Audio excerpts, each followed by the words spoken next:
On the night of September 21st, 2013, 39-year-old Joe Connell clinked his fork against a champagne glass to get the attention of his friends and family, who were sitting together on a restaurant patio in Wilmington, Delaware. Everyone at the large table quieted down as Joe stood up and raised his glass. He looked over at his wife Olga sitting right by him, and he smiled at her. Then he cleared his throat and made a toast. He said that he still couldn't believe that he'd been lucky enough to meet and marry a beautiful, brilliant woman like Olga.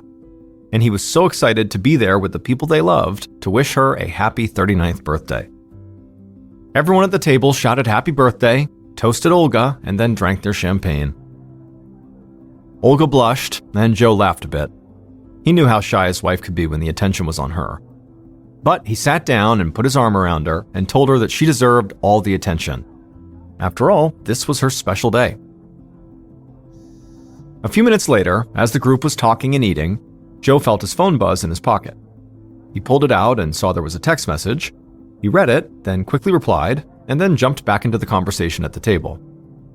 But pretty much right away, loud music began playing from inside the restaurant, and Olga immediately got excited.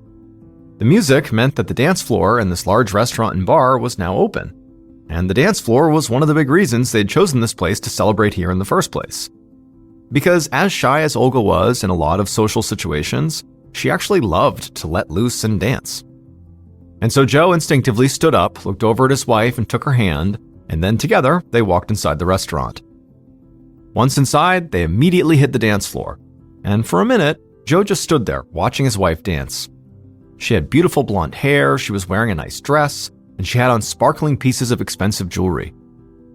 Joe had meant every word in his short birthday toast. He really couldn't believe how lucky he was to be married to this woman. The couple had met online about 3 years earlier, when Joe was just coming out of the craziest and most difficult period of his life. Joe had gotten into this drunken brawl and ended up pulling out a gun, and the police got involved. Joe had said the gun was not loaded, but that event still had landed Joe in prison for almost 6 years. And when he'd gotten out, he'd vowed to clean up his life. And pretty quickly after getting out, 2 things made that possible. 1, he'd become co-owner of an auto repair shop with his best friend Chris, and 2, he'd met Olga. Joe and Olga had gotten along right away, and so they quickly set up a date. And as soon as they hung out in person, Joe thought Olga was the most beautiful woman he'd ever seen, and one of the smartest people he'd ever met. Olga had grown up in Russia, and while she was there, she'd received college degrees in physics and chemistry. Now, Joe never thought of himself as being a particularly smart guy. He thought he was just a really good car mechanic. But Olga, she fell for him the same way he fell for her. She thought he was funny and outgoing, and it didn't hurt that she thought he was handsome and in great shape. And so, not long after their initial meeting, they moved in together, and then eventually, in June of 2013, they got married, just a few months before Olga's 39th birthday.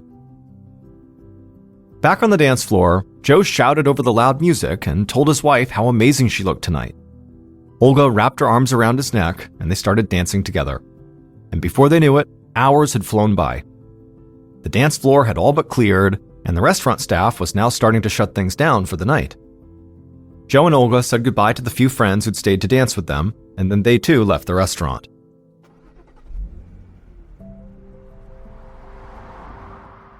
On the drive home, Joe and Olga talked and laughed, still wired from their night out. But at one point, Joe got this sad look on his face, and Olga asked if something was wrong. Joe shook his head and said he was just sorry that his little sister Kelly hadn't been at the party. Olga didn't say it, but she knew that Kelly hadn't just missed the party. Kelly had not been invited. Because Joe and his younger sister were in the middle of a full-on feud, and they had completely stopped talking to each other. And as much as it upset Joe not to have Kelly in his life anymore, he could not bring himself to reconcile with her. But Olga didn't want anything to spoil her perfect birthday, so she quickly changed the subject. And within a few minutes, Joe was laughing again.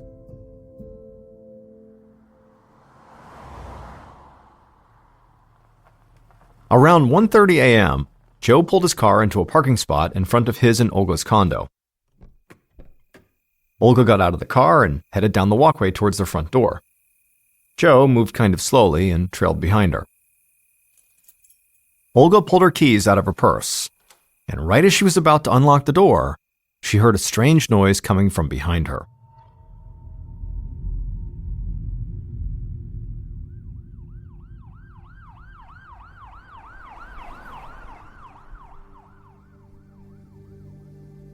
Not long after that, Officer Kelly Richards of the Newcastle County Police Department got out of her cruiser and headed up the walkway towards Joe and Olga's condo. Just a few minutes earlier, emergency dispatch had been flooded with calls from people in the surrounding condos saying they had just heard gunshots, and one caller had been sure he could see a body. Richards was the first cop on the scene, but she saw paramedics crouched down by the front door of the condo, furiously trying to help someone who was on the ground. Richards approached, and she saw there was an unconscious blonde woman in a dress laying there.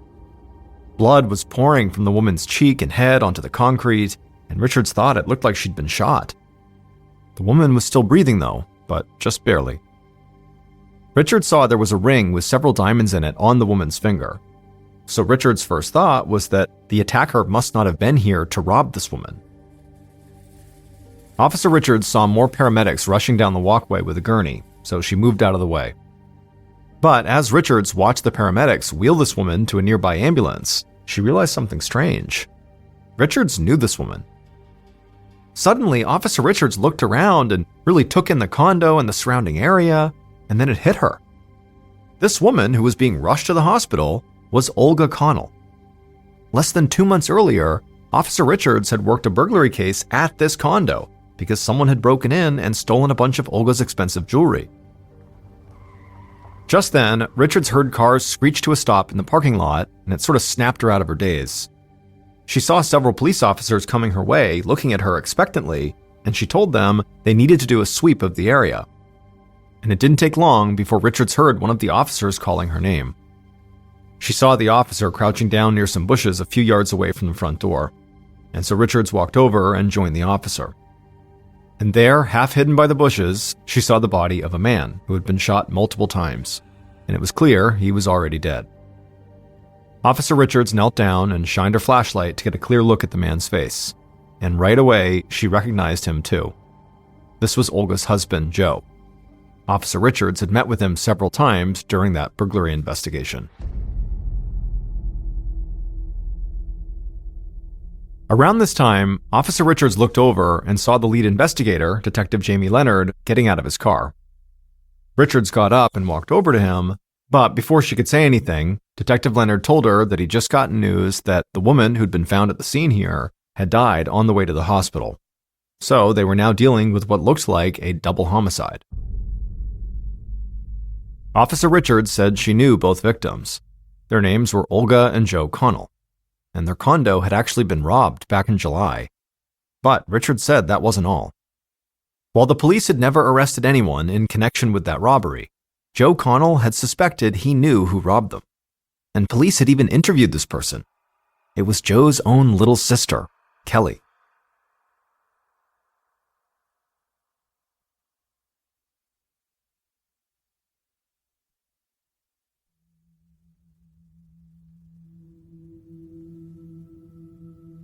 That afternoon, Detective Leonard sat at his desk looking over crime scene photos, waiting for Joe's sister, Kelly, to get to the station. And as he looked at photos of Olga laying by the front door and Joe laying several yards away in the bushes, he had a theory that he just couldn't shake.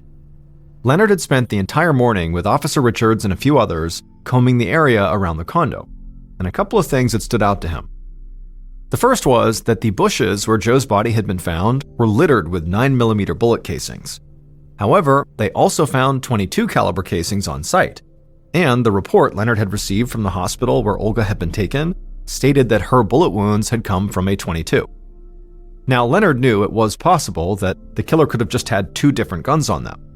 But based on how far apart the bodies had been found, he thought it was more likely that there had been 2 shooters at the scene, one to kill Olga and one to kill Joe.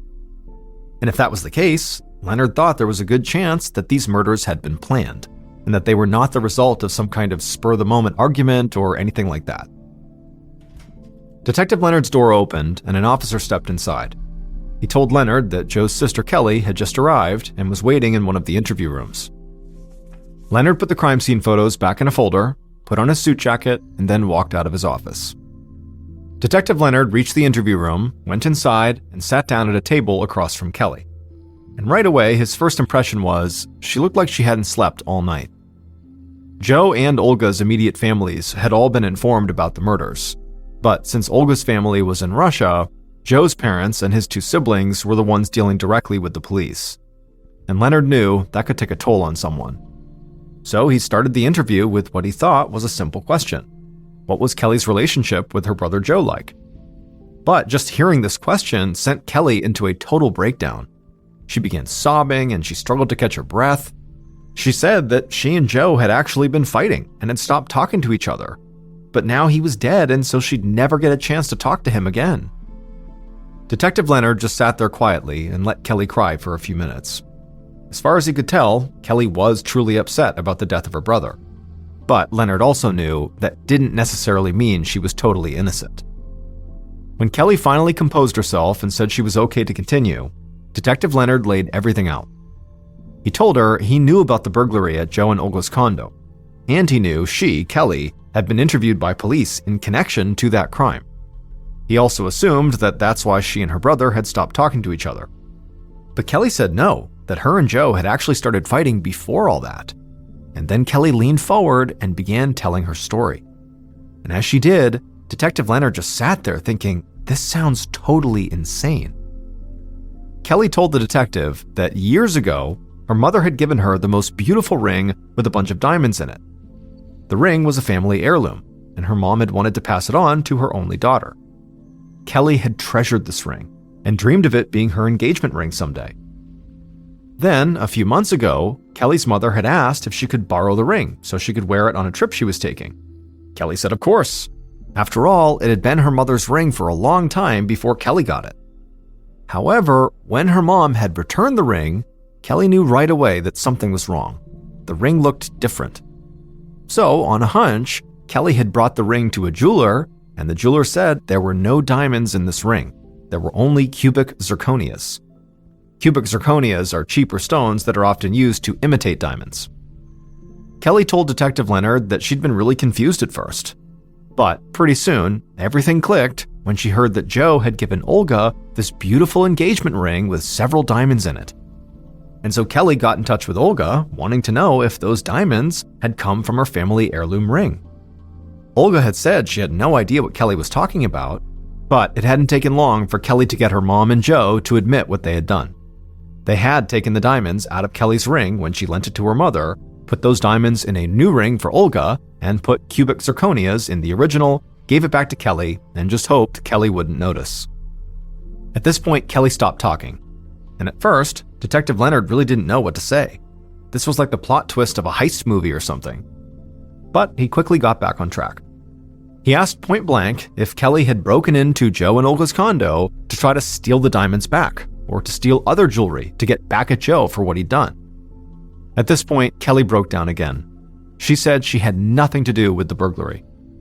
And as angry as she was, Joe was still her brother, and she loved him. Leonard wrapped up the interview by asking Kelly where she had been when Joe and Olga had been killed. And Kelly said she'd been home alone. She knew that was not a great alibi, but it was the truth. After the interview ended, Leonard considered Kelly to be a major suspect. But he didn't have any concrete evidence to hold her, so he had to let her go. The detective had not slept in a while, but he had no intention of stopping anytime soon. And after Kelly's crazy story, he wanted to talk to someone outside of the family about Joe, someone who would not have been mixed up in the family feud and who hadn't swiped any diamonds. So Leonard headed across town to Joe's auto repair shop.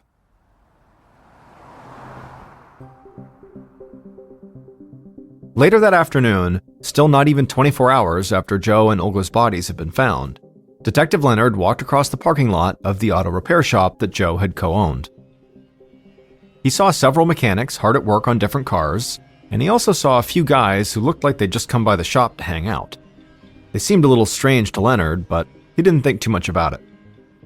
He walked into a small lobby, and he saw a man who looked like he was around 30 sitting behind the counter.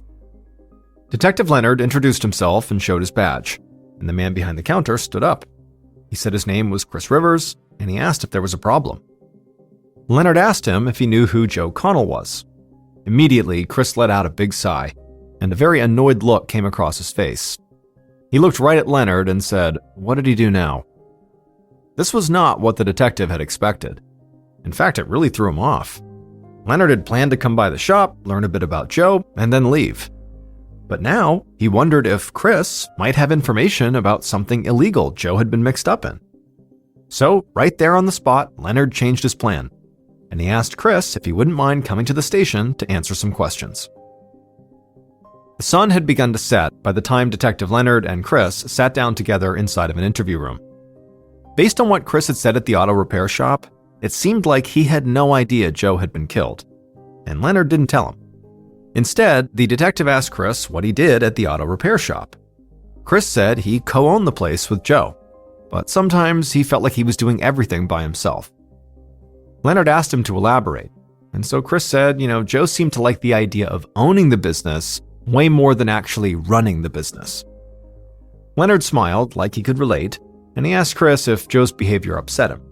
Chris said of course it did. It was hard enough keeping the shop open, let alone profitable. But suddenly, Chris stopped talking and just stared at Detective Leonard. Chris realized he'd just started ranting and still had no idea why he was there. So he asked again, what had Joe done? At this point, Detective Leonard knew he had to tell Chris what was going on. So he said Joe hadn't done anything. Instead, someone had murdered Joe and his wife. Everything about Chris's demeanor immediately changed. His face went blank and he looked kind of pale. He started shaking his head. He said there was no way. Joe couldn't be gone. But Leonard said it was true. And right away, Chris got mad at himself. He couldn't believe he'd just trashed his best friend like that because of some stupid work stuff. Just like Leonard had done with Kelly, he let Chris sit there for a while and collect himself.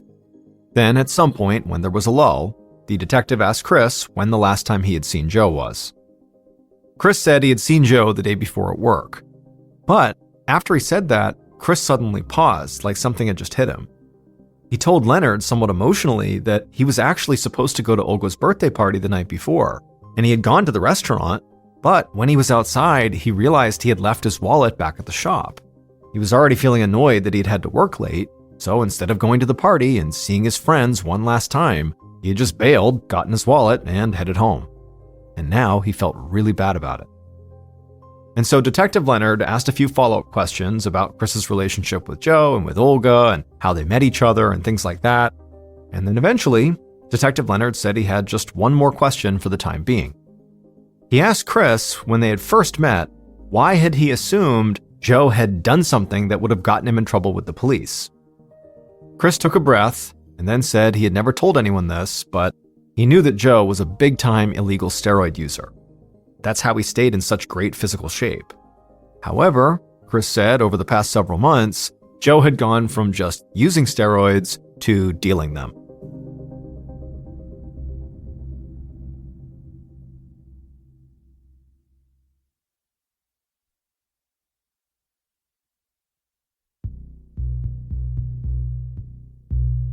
In the days following the interview with Chris, Detective Leonard really started to dig into Joe's past, particularly his time in prison.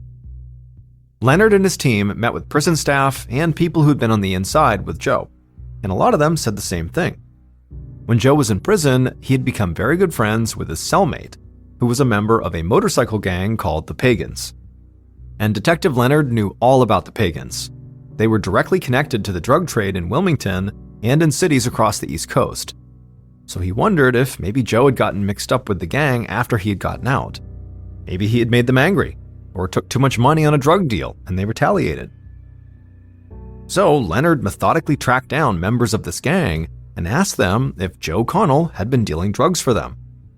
Now, most of the members admitted to knowing Joe, but getting any information beyond that proved to be very difficult. This didn't surprise Leonard, because drug-dealing members of motorcycle gangs were not really known for talking to the police. But at the end of September, so about a week after the murders, Detective Leonard was sitting at his desk when an officer walked in with a strange look on his face.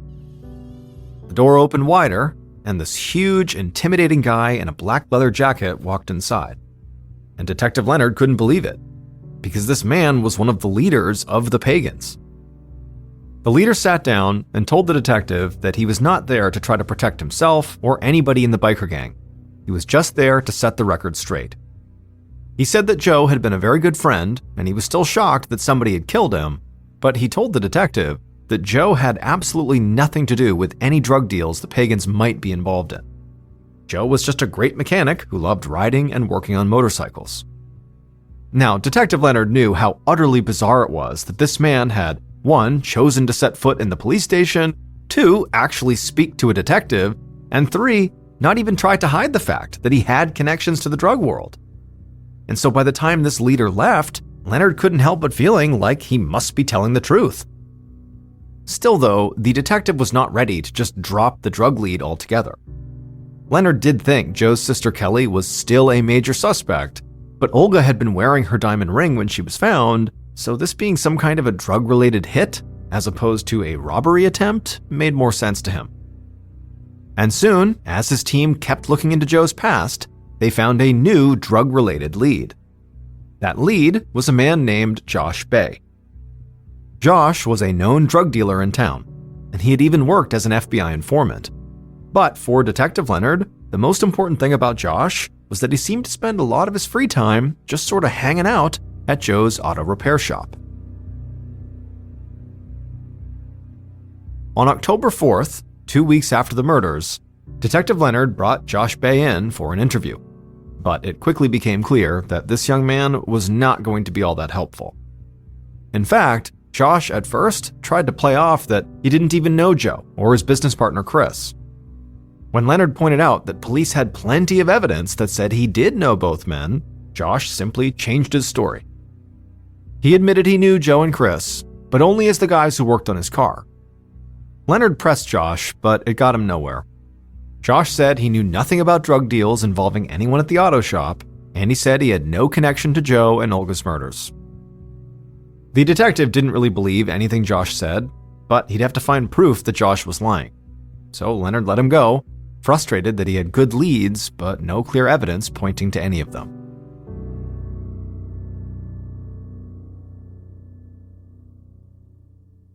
The following day, October 5th, Detective Leonard and members of his team stood at the back of a church for Joe's funeral, listening to a man sing Danny Boy over Joe's casket. As Leonard listened to the song, he scanned the church pews, looking at everyone who had come. And one thing stood out. Most of Joe's friends and family clearly believed Joe's sister Kelly was involved in the murders. Because nobody was speaking to Kelly. It was like the entire family was shunning her. Even though Leonard had leaned into Joe's potential drug connections over the past weeks, he had not crossed Kelly off his suspect list by any means. If she wasn't the one who had pulled the trigger, she could have helped plan the hit. And maybe she didn't want to rob Olga's diamond ring or her other jewelry because she knew that would lead police right back to her. So, standing there in the church, watching Kelly stand there uncomfortably, Detective Leonard wondered if maybe the murders were just a classic case of revenge.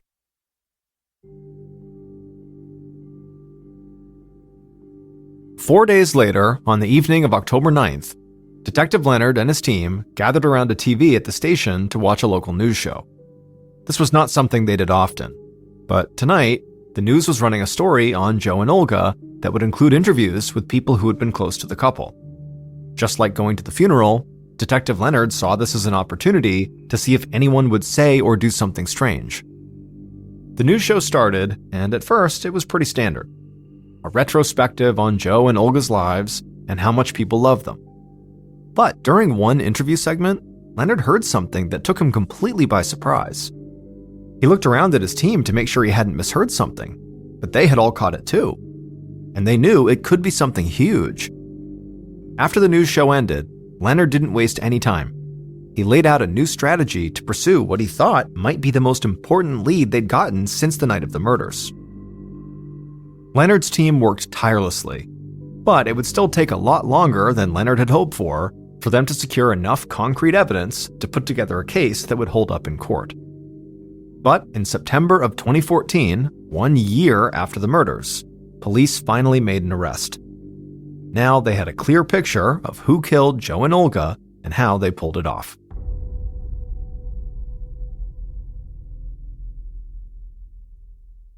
Based on details from that news show, evidence found at the crime scene, and interviews conducted over the course of a year, the following is a reconstruction of what police believe happened outside of Joe and Olga's condo in the early morning of September 22, 2013.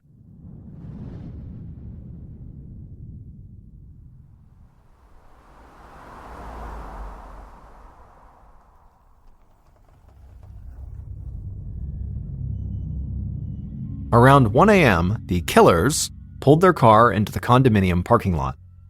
They wore all black clothes and black gloves. The driver lifted their shirt, pulled a 9mm handgun from their waistband, and checked to make sure it was loaded. The passenger did the same with their .22. The killers scanned the parking lot and the surrounding area. It was well lit, but it was clear. Nobody was there.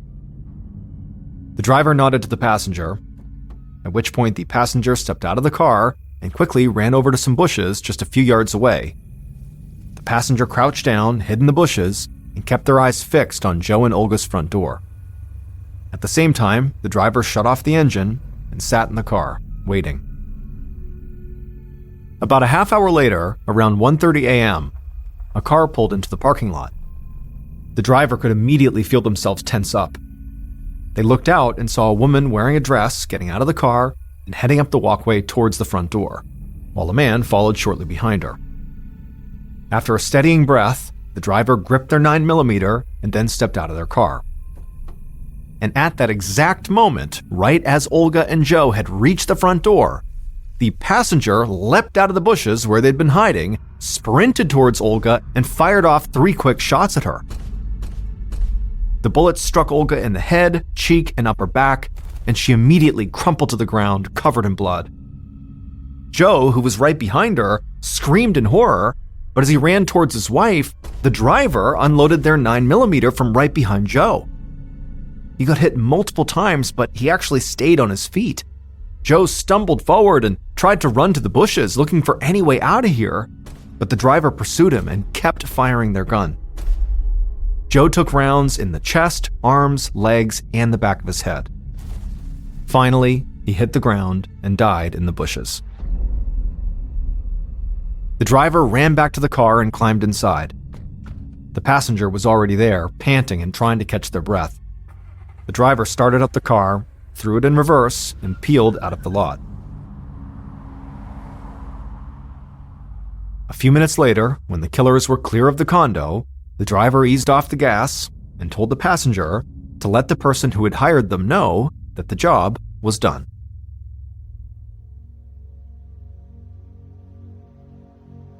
The 2 people who shot and killed Joe and Olga had no personal connection to them at all. They had simply been hired to do a job by Josh Bay, the drug dealer who had hung out at the auto repair shop. But Josh had also been hired by somebody else to carry out these murders. And the person who had hired Josh, and who was behind setting all of this up, was Joe's own best friend and business partner, Chris Rivers. For all of Chris's talk about Joe using and selling steroids, police discovered that it was actually Chris who appeared to have a major drug issue, with opioids and cocaine. And Chris's drug habit had begun to take a huge financial toll on him. He was basically burning through all his money. But Chris believed he had found a solution for all his problems. Chris and Joe had taken out a joint insurance policy for the auto repair business. Essentially, this policy would pay out a large lump sum to one owner and give that owner full control of the company if the other owner and any other beneficiaries died. This meant that to get the payout and to take sole control of the company, Chris would not only have to get rid of Joe, he would also have to get rid of Joe's possible beneficiary, Olga. So Chris reached out to his drug dealer, Josh Bay, for help. He offered Josh a cut of the insurance payout to murder Joe and Olga. But Josh had no intention of actually pulling the trigger himself, so he subcontracted the job out to 2 hired killers he knew from his work in the drug trade. On the night of Olga's birthday party, Chris texted Joe. He said he was finishing up something at work, but he wanted to know how late they'd be at the restaurant, because he still wanted to come to the party. Joe texted back that they would be there late, most likely until around closing time. Chris would pass that information on to Josh, and Josh would let the hired killers know so that they could be waiting at the condo when Joe and Olga got home. As Joe's business partner, Chris had been a suspect, but the bulk of the early investigation focused on Joe's sister Kelly and also on the possible drug angle with the Pagans motorcycle gang. But when Detective Leonard and his team watched the news show about Joe and Olga, they heard Chris say in an interview that on the night his two friends got killed, he had worked late and then gone straight home. This is not what Chris had originally told Detective Leonard. Chris had told Leonard that he had first driven to the restaurant for the birthday party, realized he'd forgotten his wallet, and then left and went home. This little change in Chris's story was like a massive alarm going off inside of Detective Leonard's head. So he and his team shifted their focus and dug deep into Chris's personal life and financial records, and they eventually discovered Chris's money problems, his drug habit, and his direct connection to the drug dealer, Josh Bay. Chris was charged with double homicide and found guilty, and he received 2 life sentences. Josh Bay got a plea deal and was sentenced to 5 years in prison.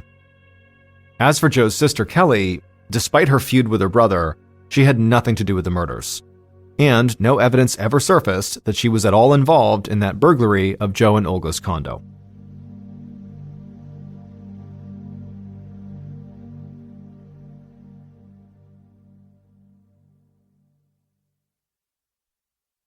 A quick note about our stories: they are all based on true events, but we sometimes use pseudonyms to protect the people involved, and some details are fictionalized for dramatic purposes. In the early 1960s, 2 high school classmates in South Carolina, named Carol and Reggie, fell in love with each other.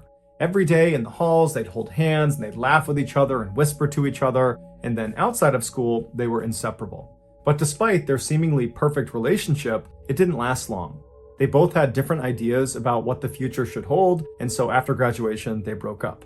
Reggie went on to join the US Navy, where he served for a number of years all over the world. He would at one point get married, but that marriage would end quickly, and then after he got out of the military, he got a job at a railroad back at his hometown in South Carolina. As for Carol, after graduation, she got married and divorced too, twice actually, but it was her second failed marriage that nearly killed her. On February 18th, 1987, Carol was living with her 10-year-old daughter Rhonda in South Carolina when her estranged second husband came up to the door and knocked. Carol opened the door and her ex-husband drew a gun and shot her 6 times in front of her daughter before turning around and fleeing. The police would later find his body inside of his car on the side of the road. He had shot himself. As for Carol, the doctors were able to save her life, but the injuries she sustained from the attack were crippling. She was blind in one eye and she had chronic pain, and so her young daughter had to start taking care of her full time. Over the next 8 years, Carol steadily improved and regained some of her independence, but in 1995 she had a huge setback. She started feeling ill, and so she went in to see a doctor, and the doctor did a blood test and they discovered she had liver cancer. It would turn out the blood that was given to her after the attack that had been transfused into her body to save her life, it had been tainted with hepatitis C. And so she got hepatitis C without realizing it, and because it had been untreated, it led to liver cancer. Rhonda remembers when her mother came home after being given this terrible news, she just sat down and was silent for a minute, and then she just kind of muttered to herself, "I just can't get away from this man. He's killing me all over again." But despite being dealt such an unfair hand in life, Carol was determined to not let her injuries or her illness define her. And so she went out looking for a job that could accommodate her physical limitations, and she found it. She was hired as a part-time customer service rep for a television cable company. She was very happy about this job and very proud of it because it was the first time she was working after the attack, and so for once it felt like her life was going back to normal again. A few years later, in 2000, when Carol was working at the cable company, her phone rang and she answered it the way she answered every other call, but the voice she heard on the other end, she immediately recognized. He introduced himself as Reggie Sumner, and so Carol asked him, "Are you the Reggie Sumner from 1962 at Garrett High School in South Carolina?" And he said, "Yeah, that's me." And Carol said, "I'm your ex-girlfriend. We dated in high school." And so it was this incredible reunion, this totally chance phone call. And for the next hour or so, they just chatted on the phone about everything from their kids to their relationships they've been in to what they're up to now. I mean, they had a lot to catch up on since they hadn't seen or heard from each other in nearly 40 years. And so before they hung up, they realized they lived near each other, and so they made plans to get together in person. Rhonda would say her mother, when she came home that night, was like a 16-year-old girl all over again. She talked endlessly about how great Reggie was and how good-looking he was and how excited she was about their upcoming date. And so a couple of days later, Carol and Reggie have this date, and when Carol comes home, Rhonda would say it was obvious her mother had fallen head over heels in love with Reggie all over again. And luckily, Reggie had fallen in love with Carol too, because less than 6 months later, they got married and became Mr. and Mrs. Sumner. Within a year of their marriage, they decided to sell their home in South Carolina and move to Jacksonville, Florida to retire. Even though caring for her mother for all those years had been quite difficult for Rhonda, she said she was very sad to see her mother go, but at the same time, she was really happy for her because it seemed like she had found the one. Over the next couple of years, Rhonda stayed in touch with her mother, speaking to her almost every single day on the phone. But in July of 2005, Rhonda's mother stopped answering her phone. At first, Rhonda wasn't that concerned, but after 24 hours of not hearing from her mother or from Reggie, she did get concerned. Because even though Reggie was able to care for Carol, he wasn't in the best shape himself. He had debilitating diabetes, and he had recently broken his leg, and so was largely confined to a wheelchair. And so if they were to leave their house for an extended period of time, they wouldn't do it without asking for help from Rhonda. And so over the next couple of days, Rhonda incessantly called her mother and called Reggie, but she never got through to them. And so finally, after almost 72 hours of not hearing from them, she decides to just hop in her car and drive the 4 hours to Jacksonville to check on them personally. When she got there, she saw her mother and Reggie's car was not in the driveway like it normally would be.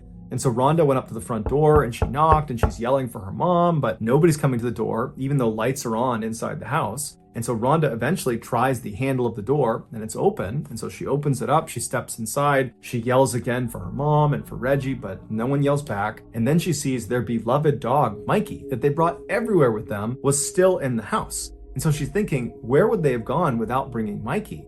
And so Rhonda continues to walk through the house into the kitchen, and when she gets there, she sees on the table are 2 plates of food where the food looks like it's a couple of days old, and it's just sitting on the plate like they had been eating it and then just abandoned it there. And then in the sink are all these dirty dishes, and then on the stove are half-cooked pots of food. And Rhonda knows her mother is an extremely tidy person, and she never would have left her house with dirty dishes and food out on the table.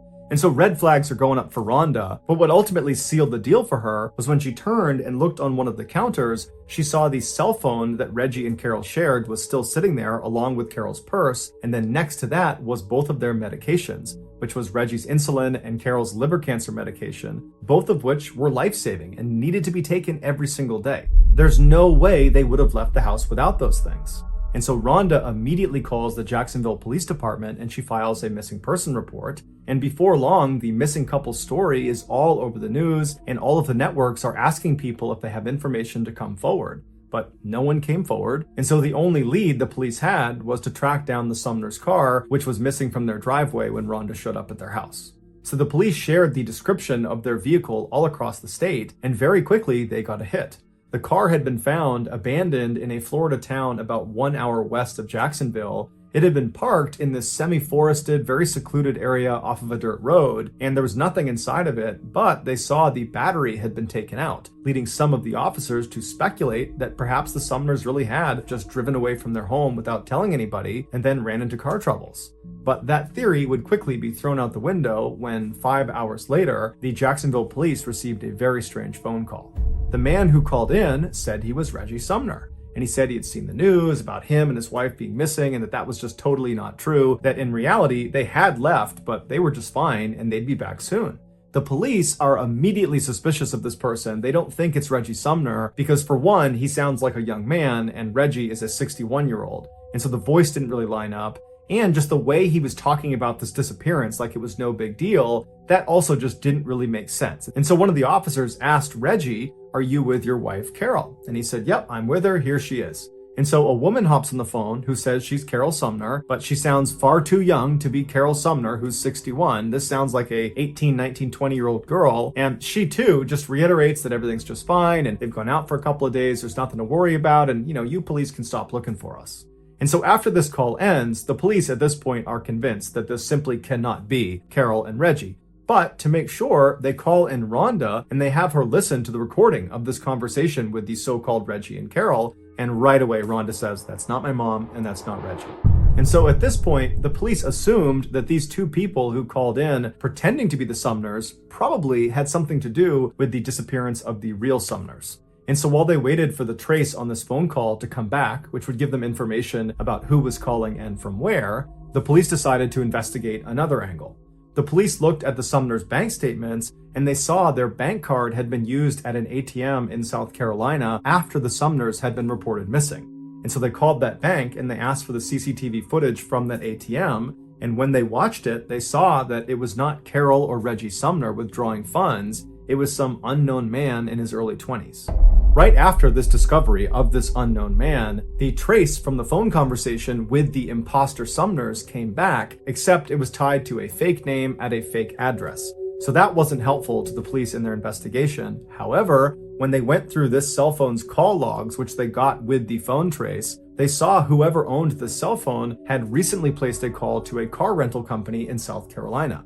And so the police call this car rental company and they speak to the manager and they're able to figure out that somebody using this cell phone number had indeed called and had rented a car, and the car they rented matched the description of the car the unknown man was driving in the ATM surveillance footage. But this car had been rented to a woman. Her name was Tiffany Cole. The rental company told police that all of their cars had satellite tracking information built into them. And so police were able to use that information to track Tiffany's rental car to a motel in South Carolina. The initial thought was that maybe the Sumners are being held against their will in this motel. And so very quickly, a police force was organized, and on the morning of July 14th, so 6 days after the Sumners were listed as missing, they arrive at this motel, they go to the front desk, they find out what room Tiffany is in, they get the key, and they go up and they open the door. The Sumners were not inside. Instead, there were 3 young adults sitting there. It was 24-year-old Tiffany Cole, her boyfriend, 23-year-old Michael James Jackson, and his friend, 19-year-old Alan Wade. Also in the room were dozens of bags of recently purchased merchandise, like computers and video games and clothes and perfume. And also they discovered the key to the Sumners' vehicle and Reggie Sumner's prized coin collection. The police brought all 3 back to the police station and put them in separate rooms to be interrogated. At this point, it was obvious to police that these 3 had something to do with the Sumners' disappearance. They had all these things in the room that tied them to the missing couple. And so now the police, as they interrogated them, it was not so much about connecting them to the Sumners as much as it was about helping them find the Sumners. At first, all 3 of them either didn't talk or were totally uncooperative.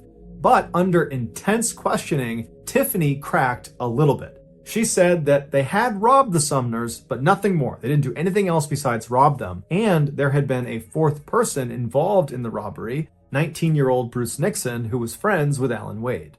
Bruce lived nearby, so the police quickly rounded him up and brought him in for questioning, and unlike the other 3, Bruce immediately caved. And the story he told about what happened to the Sumners brought many of the police that were involved in this investigation to tears.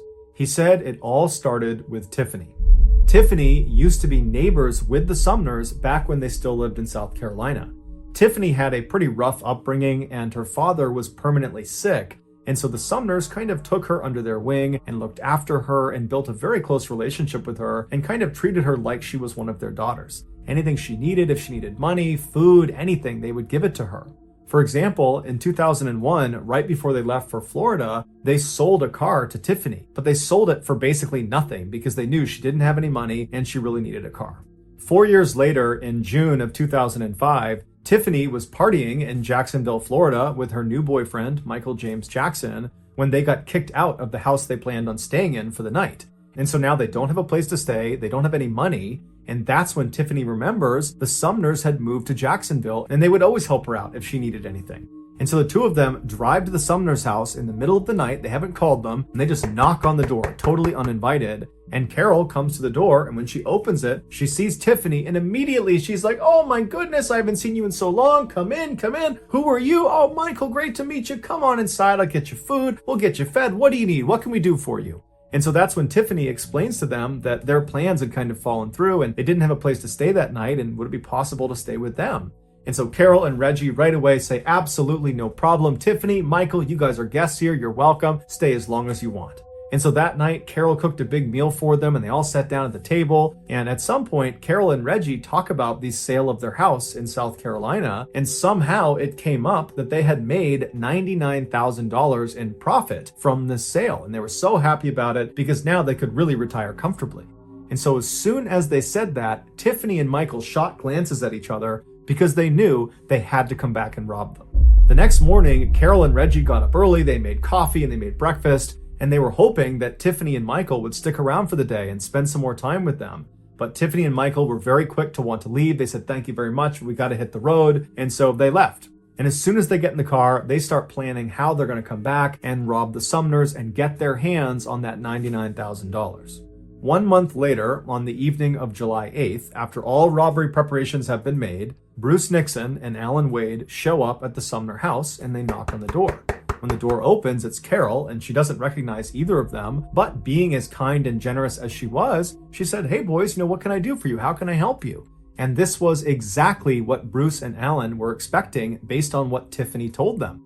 She said this couple would be very easy to exploit. And they tell her that their car had broken down and they needed to use her phone. And so she's a little bit skeptical, but ultimately she says, sure, come on in.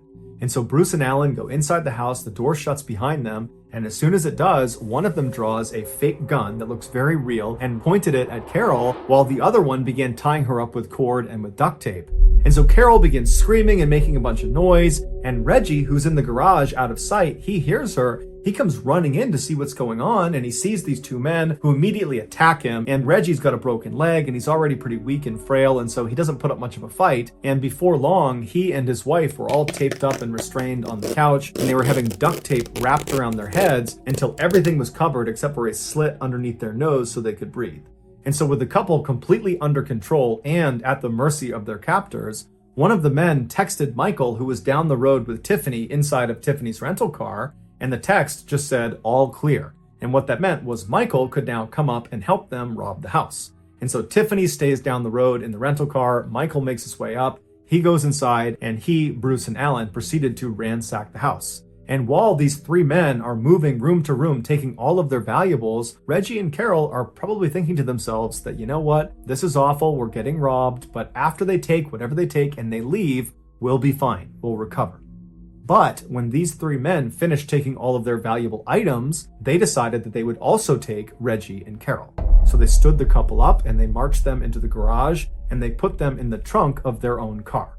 At this point, Bruce left the Sumner's house and went down the road and got in Tiffany's rental car, and Michael and Alan, they got into the Sumner's car, and the two cars met up on the road and then drove 40 minutes northwest just over the border into Georgia, where they found this access road and they went down it until they reached this very secluded section of forest. This was not just some random spot in the middle of the woods in Georgia. This was a pre-selected spot that Tiffany and the others had been out to 2 days earlier to prepare it. And what they had done to prepare was to dig a grave for the Sumners. Michael and Alan, in the Sumner's car, drove up right next to the gravesite, while Tiffany and Bruce came up right behind them. And once they'd all stopped, they got out of the car and they went right behind the Sumner's car and they popped open the trunk. It's believed the temperature inside of that trunk was well over 100 degrees. And so Reggie and Carol were sweating profusely, and the sweat had caused their restraints to slip off their wrists and slip down off their face. And so the two of them were found holding on to each other and crying and praying. Seeing how weak they already were, the group decided they did not need to put new tape around their wrists or their face. They weren't going to go anywhere. And so they grabbed the two and they pulled them out and dumped them on the ground. It was probably around this time that the Sumners realized Tiffany was one of these four people that was doing this horrible thing to them. And I can only imagine the heartbreak they experienced. This girl that they took in under their wing, that they thought of as a daughter, was betraying them in such a heinous and horrible way. But there was no time to feel upset about it, because as soon as they were dumped on the ground, Michael grabbed Reggie and kind of threw him over to the side and said, sit down, don't move, or I'm going to kill you and your wife. And then the others grabbed Carol and dragged her away from her husband over to the edge of the grave, where they literally ripped the jewelry off of her face and off of her body. And then after all the jewelry was gone, they pushed her into the grave. Then they walked over to Reggie and dragged him over and threw him in with his wife. As soon as the couple was in the grave together, They repositioned themselves so they were both sitting up, one in front of the other, with Carol behind Reggie, and she threw her legs and her arms around Reggie, just kind of clutching onto him, and she buried her head into his back and she began crying. The original plan, apparently, had been to take the Sumners and put them in this grave and pretend like you were going to do something to them to scare them into giving up all of their information, all of their banking information, and anything else that was valuable. And it worked. And so as Carol is crying into Reggie's back, Reggie is pleading with the group. He's pleading to them, let me give you everything I have. Whatever you need, it's yours. And so Michael said, give me all your ATM bank card numbers, give me your PIN numbers, everything. And so Reggie did. He gave him all the information he could possibly give to him.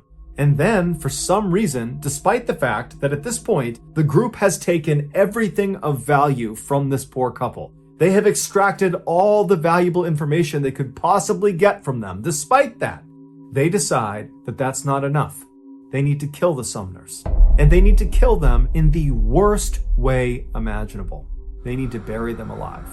For hours, the group slowly, shovelful by shovelful, filled in this hole with Reggie and Carol sitting at the bottom begging for their lives. But the group didn't care at all. They just kept shoveling dirt down on top of them until the dirt and mud had gotten up to their necks, and the weight of the dirt was pressing in on their chests and was making it really hard to breathe. And so as Carol and Reggie are feeling this happening to them, they can feel themselves being crushed under this weight. Their cries for help become more and more desperate, but more spaced apart because their breathing at this point is so labored. It's so hard to get a full breath that they're conserving their air at this point. And then at some point, as the dirt crept closer and closer to their mouths, they had to tilt their heads up to try to get a good breath of air. But when they did that, they began shoveling dirt directly onto their faces, causing them to choke and gag. They're inhaling this, and it's becoming nearly impossible to catch a breath. They're dying at this point. And so finally, another layer of dirt was thrown on top of them, and they disappeared under the soil.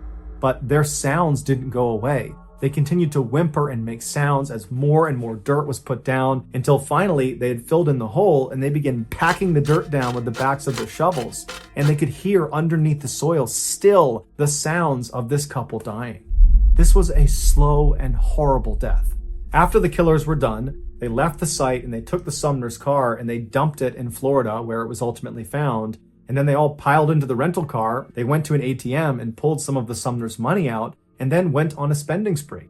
During that spending spree, Tiffany would pose for several pictures in the back of the rental car. In these photos, Tiffany is all smiles and clearly having a wonderful time, despite the fact that literally just hours earlier she had killed the very people who had taken her in and treated her like a daughter. If you want to see those pictures, just Google the words Tiffany Cole celebrating. After their autopsies, the medical examiner explained that both Reggie and Carol had dirt packed into their nose, into their mouths, in their throats, in their stomach, and in their lungs, meaning their actual cause of death was being buried alive. In exchange for telling investigators what happened and for leading them to the gravesite where the Sumners were, Bruce Nixon was spared the death penalty and given a life sentence. As for Michael, Alan, and Tiffany, they were all sentenced to death. Thank you. Around 9 p.m. on December 29, 1980, a 57-year-old woman named Vicki Landrum rode in the front seat of her friend Betty Cash's car, while her 7-year-old grandson, named Colby, who she was raising, sat between them. The three of them had just had dinner at a truck stop and were now on their way home, driving down a dark wooded highway near Huffman, Texas, which is a small town about 30 miles northeast of Houston. As they drove down the road, Vicki began to notice the windshield was fogging up from how cold it was outside and how warm it was inside the car. And so Vicki turned on the defroster. And as the windshield began to clear, Vicki noticed this bright light right out in front of them up over the trees. And at first, Vicki just figured, they were close to the Houston airport, and so that light must just be an airplane. But as the trio continued driving down this winding highway road, that light that Vicki really thought was a plane landing appeared to just kind of hover in the trees. And actually, as they drove, the light almost appeared to get closer and closer to them. So it didn't really seem like it was a plane. Now, at first, Vicky thought this was just kind of interesting and was curious about this light. But as they got closer and closer to this light, it became very obvious that the inside of the car was getting much warmer and stuffier than any of the heat settings would allow it to get, to the point where Vicky was actually sweating and panting from the heat. Now, all of this was happening really quickly, and so Vicky sort of went from being curious to being kind of anxious. Like, what was going on here? Like, does this light have something to do with the heat they're experiencing in the car? And then all of a sudden, the light that appeared to be sort of behind the trees suddenly came right out in front of the car, and Vicky screamed at Betty, "Stop!" And Becky jammed on the brakes, and they came to a stop, and blocking their path, maybe 100 feet in front of them, just hovering over the road, is this strange looking aircraft aimed right at them. This craft was the strange light. For a moment, all three of them just stared in shock at this craft, like it was so unexpected and so unbelievable that this had happened. But then Vicky, who's sitting there still panting and sweating, she's looking out and she's realizing this craft she's looking at looks nothing like any other aircraft she had ever seen. The craft was a bit bigger than a car, it was diamond shaped, and it was letting out these strange loud roaring sounds, almost like an engine. It appeared to be glowing red hot, and periodically, with those loud roaring sounds it was making, fire would appear to shoot out the bottom of the craft, scorching the pavement right under it. And again, this strange craft is just hovering there right over the ground, appeared to be aimed directly at Vicky, Betty, and Colby. Pretty quickly, Colby began to cry. He was scared. But Betty, the driver, she said she couldn't go anywhere. The road was too thin. She couldn't really turn around very easily, and she couldn't drive straight and go under the craft and risk being burned by the flames. And so they were just kind of trapped there. And so Vicky and Betty sort of looked at each other like, okay, we're gonna wait it out and hope this craft just eventually flies away. But after several minutes, and the craft still had not departed, it was still blocking their way and periodically spitting fire into the ground, Vicky and Betty are like, well, let's get out and see what's going on here. Let's investigate.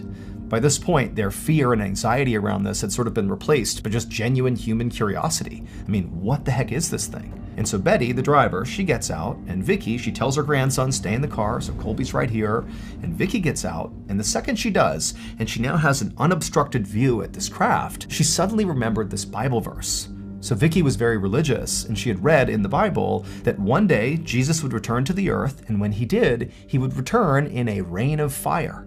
And so all of a sudden, Vicky believed that what she was looking at was not some aircraft, but the second coming of Jesus Christ. This was like a highly spiritual moment for her. But just as Vicky was about to go forward and actually inspect this thing up close, she heard Colby call out for her. He was crying hysterically. He was totally scared and upset. And so this kind of broke Vicky out of her trance. She turned around and went back to the car to comfort Colby. And when she got back to the car, she found Colby scrunched up on the floor underneath the dashboard like he was trying to shield himself from this craft. And so Vicky, she got right down there with him. She wrapped her arms around Colby and began praying with him to try to calm him down. But while Vicky and Colby were praying inside the car, Betty remained outside of the car, just staring at this craft. And it went on like this for about 10 minutes until Vicky, who's still tucked down there with Colby, heard that roaring sound coming from the aircraft get noticeably louder, like it was about to do something.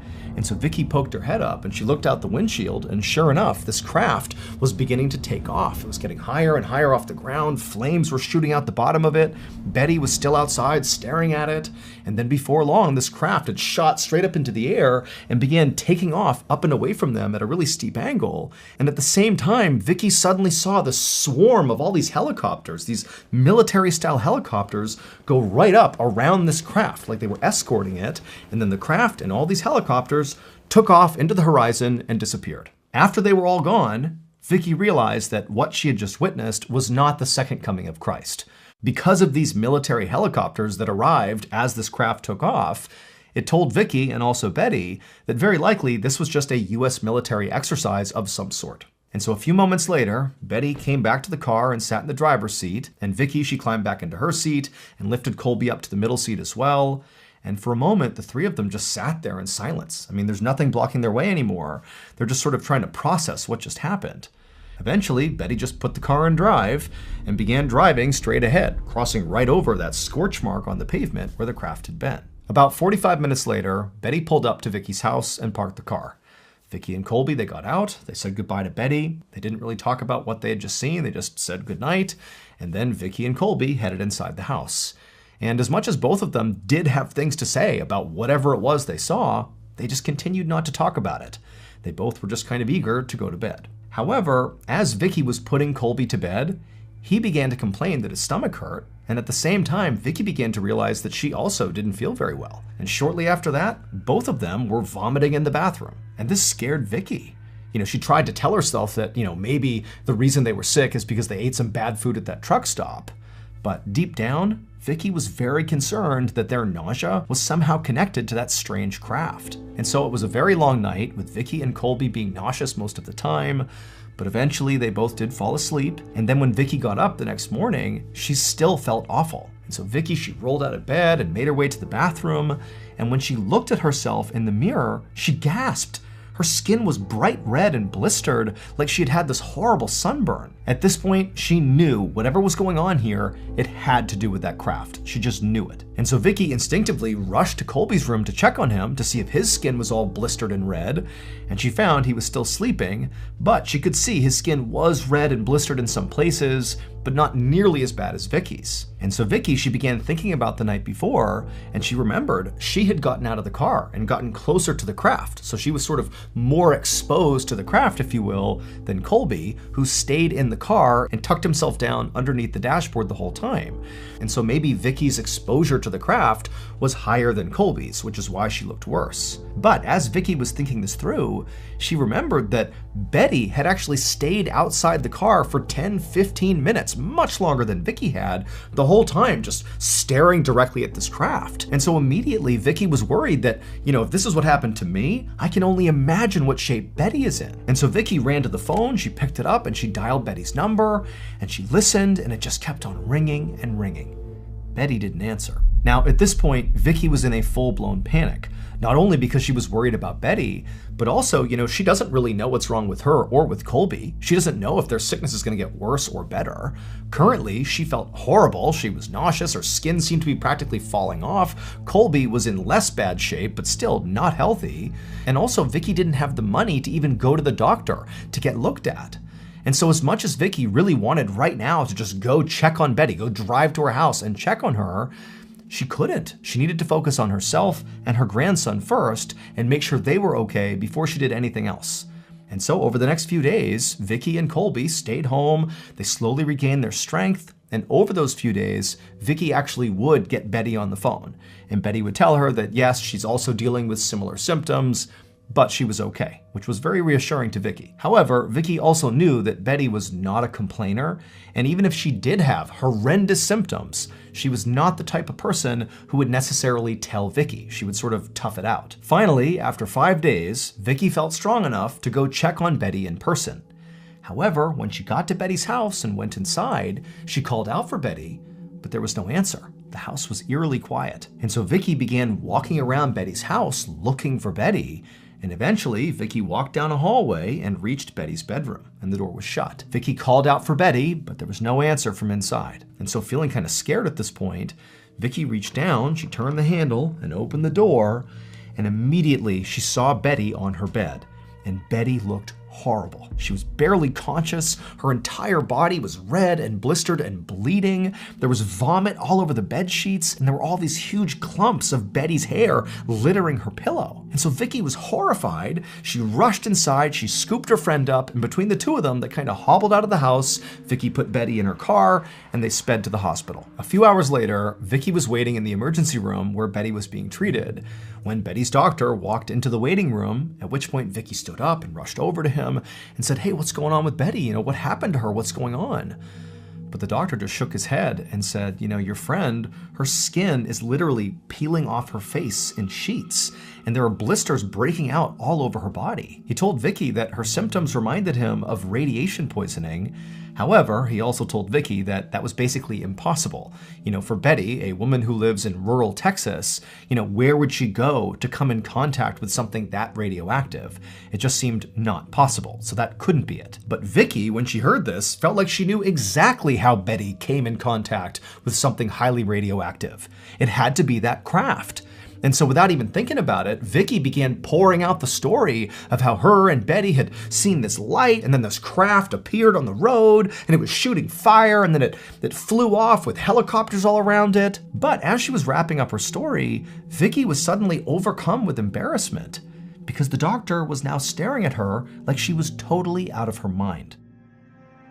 A month later, in early February of 1981, Vicky was at her kitchen table with the phone pressed to her ear. She was calling her local senator, who she had already written to try to tell him about this strange aircraft she had seen that made her friend sick. But Vicky did not have high hopes about this phone call, because she had already been ignored so many times by so many people when it came to this story. So by this point, Vicky and her grandson Colby had basically recovered from their nausea and their burns.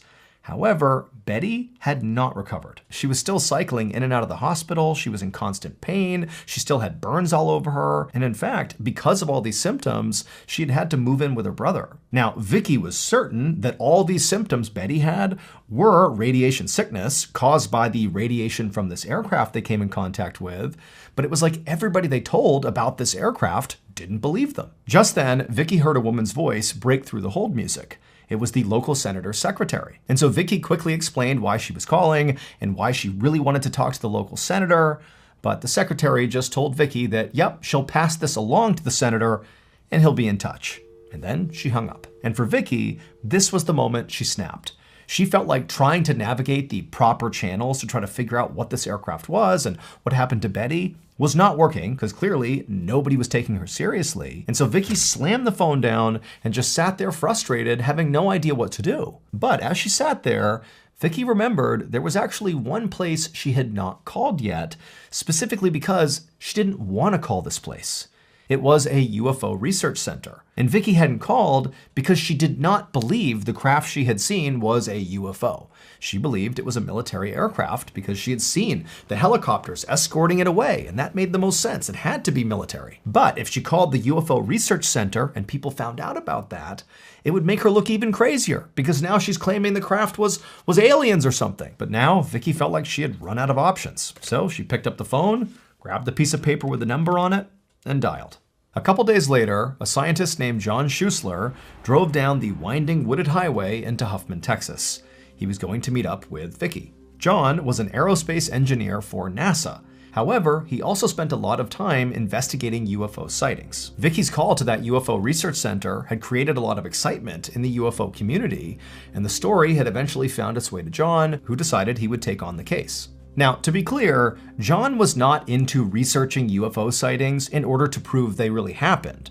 Actually, it was sort of the opposite. He would look into reported UFO sightings in order to prove they were not UFOs. He would find a rational, scientific explanation that debunked the sighting. That's sort of what he did. And so with Vicky's case, that was his intention, to go to Huffman, Texas, talk to Vicky, and explain away with science and rationale what happened here. That this was not, aliens. This was something ordinary, like a government aircraft. And so John eventually got to Vicky's house, and he went inside and he chatted with Vicky, and she talked him through all the details of the story.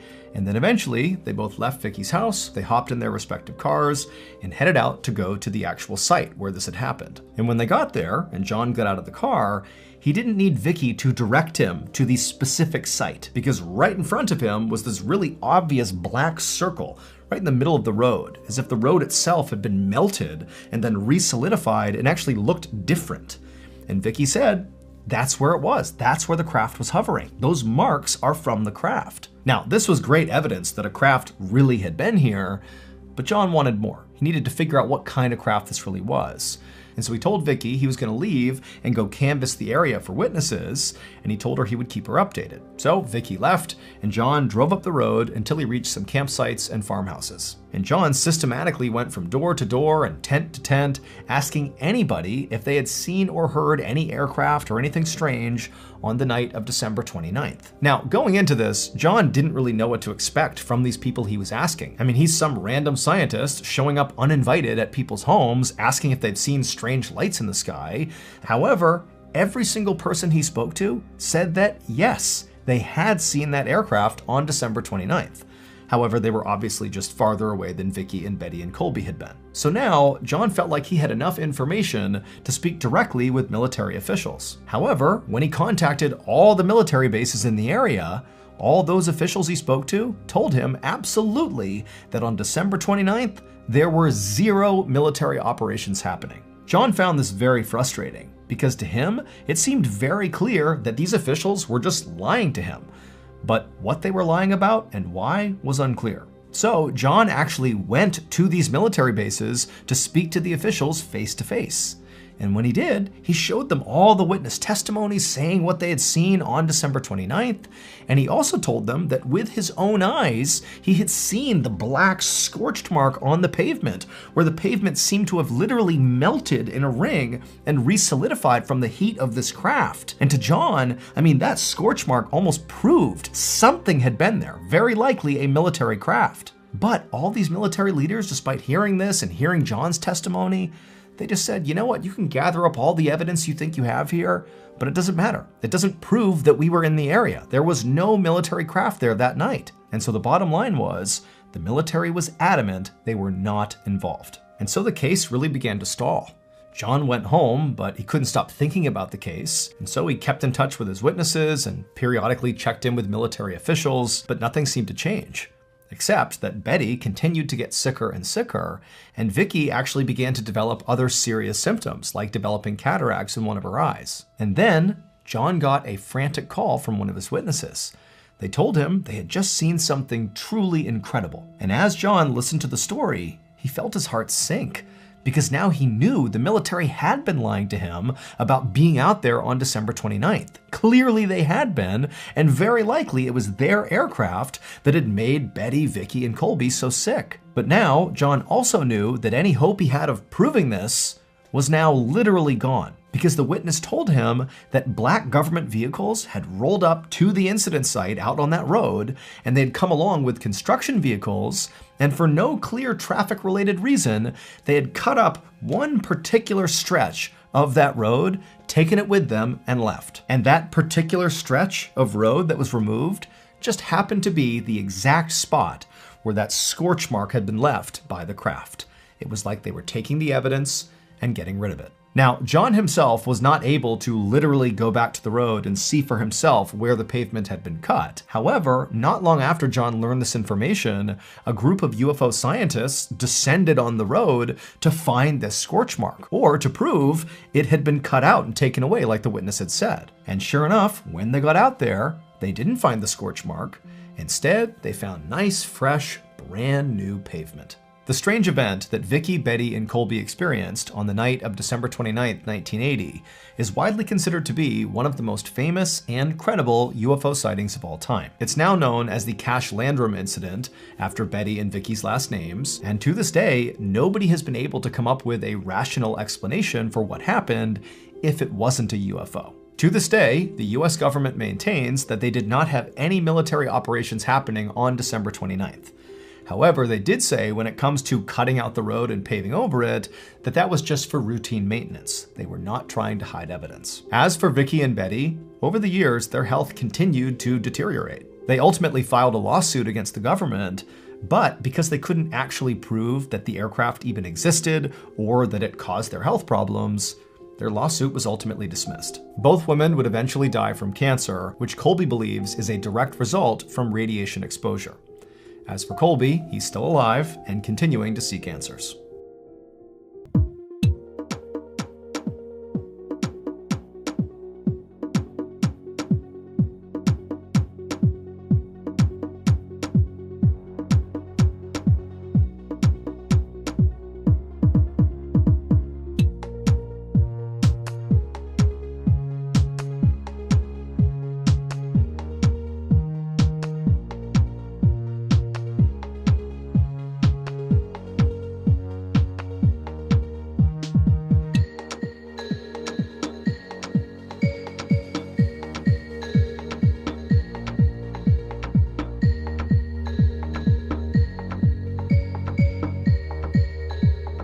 Thank you for listening to the Mr. Ballen podcast. If you got something out of this episode and you haven't done this already, please go into the 5-star review button's favorite music playlist and replace all of the songs with the Kids Bop versions of them. Also, please subscribe to the Mr. Ballin podcast on Spotify, Apple Podcasts, Amazon, Google, and everywhere else you get your podcasts. This podcast airs every Monday and Thursday morning, but in the meantime, you can always watch one of the hundreds of stories I have posted on my YouTube